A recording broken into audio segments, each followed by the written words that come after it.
La gran protagonista del debate de los aspirantes presidenciales demócratas en Las Vegas fue una mujer, la senadora Elizabeth Warren. En el minuto, ¿sí? En el primer minuto de arranque del debate, le puso una paliza a Michael Bloomberg, de la que prácticamente Bloomberg no se pudo levantar durante las 2 horas que siguieron de debate. Y claro, continuaron los ataques. La evaluación de Warren, para muchos demasiado agresiva, para muchos demasiado radical, y que eso complica su elegibilidad como aspirante a competirle a Donald Trump, es parte de lo que conversamos con un latino que es presidente de la Comisión de Latinos en el Congreso de los Estados Unidos y que es muy cercano, parte del equipo del primer círculo de campaña de Elizabeth Warren. Este es Joaquín Castro en Latinus, información para ti. So, how are things for Senator Warren? She did incredibly well tonight. What you saw up there is somebody who stands up for what she believes, who has a positive vision for the country, somebody that can unify Democrats against Donald Trump in November. Was it a good strategy for the party to have this brutal battle between them, and they almost forgot about Donald Trump? Huh? Well, I mean, I think barely mentioned. I think the stage is getting smaller. Remember, once upon a time, there were 10 people on stage on 2 successive nights. It used to be 5, and now it's 6. So. Yeah, well, it's generally gotten smaller. So, of course, the contrasts are going to be greater. And also, look, it's crunch time. This is crunch time. And, what you're going to see and what we've seen is that Elizabeth Warren continues to step up and elevate her game. Mm-hmm. And was it too tough for the candidates, for some of them? I mean, I think you saw tonight why Michael Bloomberg didn't want to get on stage, because he was not prepared. He wasn't able to handle the issues that were coming at him about his personal record, like stop and frisk, and his policy record. And so and also stuff about women. That's right, yeah, about the non-disclosure agreements and muzzling the women. It was very tough for everybody. I mean, the hits amongst them. I was surprised. Yeah. I mean, look, it was a debate where a lot of issues were raised. There was a lot of contrast among the different candidates, but that happens in every presidential year.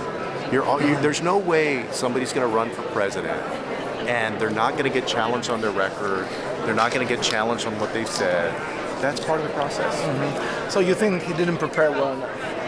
Yeah, I don't think that he's prepared to run for president. Mm-hmm. Do you think Joe Biden is back on the game? I mean, after the 2 huge losses in New Hampshire and Iowa? I mean, we'll see. Ultimately, the American people, and in this case right now, Democratic primary voters, need to decide who they believe is the best and most able person to take on Donald Trump. And I support Elizabeth Warren because I have seen many times what the American people saw tonight, which is she's a fighter who knows her stuff, who's tough, and she's ready to go against Donald Trump. How to make Latinos go and vote? That's been a huge issue since forever. But I will tell you this, you have to talk to them. And what has happened over the years, especially in states like Texas, where you have lower voter participation, is that campaigns don't target Latinos because those Latinos have not always gone to consistently vote, or they've never voted before. So Latinos don't always get the door knocks. They don't get the mail coming to their door, to their mailbox asking them to go vote. They don't get the phone call from volunteers asking them to go vote, and so they don't go vote. So you need to continue to reach out to new pockets of people, including Latino voters who have not voted before. We're finally seeing that happen in states like Texas, which is 40% Latino, in states like Arizona, which has a significant Latino population. And so because of that, because people are actually doing the work now and reaching out, I think you'll see greater participation. What do you expect for Nevada this Saturday in terms of Latino voters? I mean, you have 30% Latinos, but I don't know how many are going to show up. Sure, and I do think that you'll have record Latino turnout in Nevada this year. Oh, that would be amazing. Yeah. What about policy in Congress, in fighting Donald Trump's ideas about immigrants?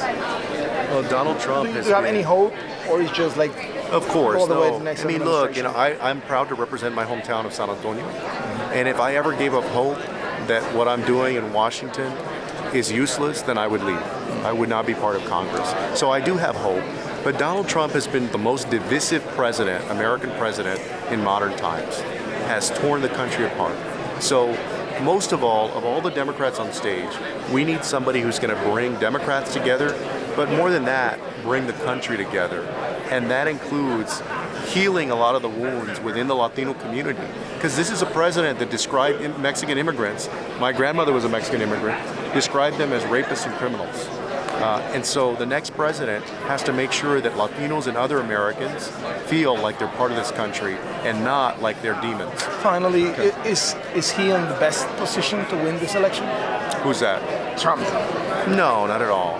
I mean, don't get me wrong. Look, defeating an incumbent is never an easy task. The last 3 presidents that we had all had 8 years in office. So it's not an easy task.